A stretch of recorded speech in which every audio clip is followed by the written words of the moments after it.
Hi everyone, my name is Emma, and this is my response to John McWhorter's TED Talk. Um, the first thing I want to talk about is something that he brings up that really stood out to me, and that was his argument that texting isn't actually killing the language. Instead, he points out that it's part of the natural evolution of language, and he also points out that texting, just like any other form of communication, also has its own rules and conventions, and they aren't the same as, like formal writing. Texting is informal, it's fast, it constantly is adapting to meet the needs of the moment. And I agree with him in this case. Language has always changed and adapted based on how we use it, and it's just going to continue changing from here on out.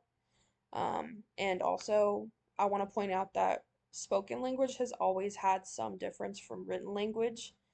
And when you look back, shorthand was also used all the time for quick note taking. So texting is just the next step in that evolution. And when we text, we use abbreviations for all kinds of things. We also skip words. We change the structure of sentences to communicate more efficiently and quickly.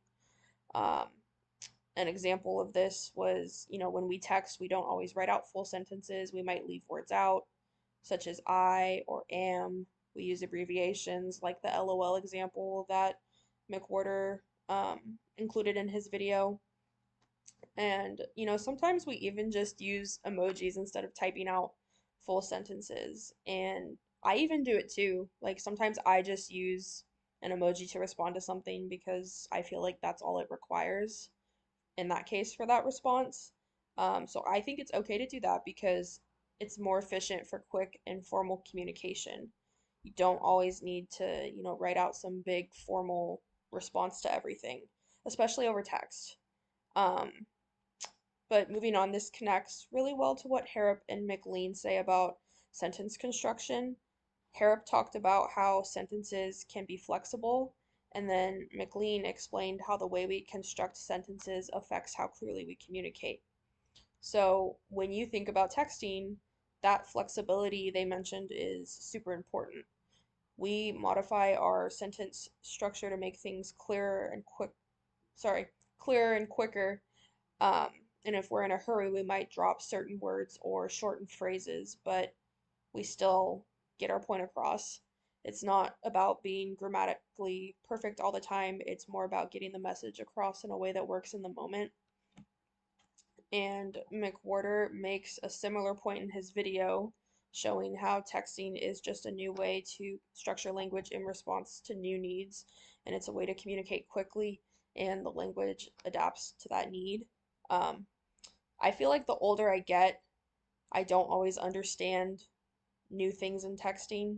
When he showed the example of the text messages going back and forth and the slash thing was used, I've never heard of that, and I had no idea what he meant by that.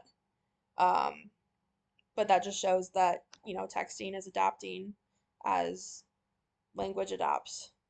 Um, but anyways, I guess in conclusion for my video, I do really agree with his idea that texting isn't killing language, and it's just another example of how language evolves and adapts to different forms of communication. And whether that's through texting or just a casual conversation, language is constantly changing to fix the context where it's used. Um, yeah, thank you for listening to my video.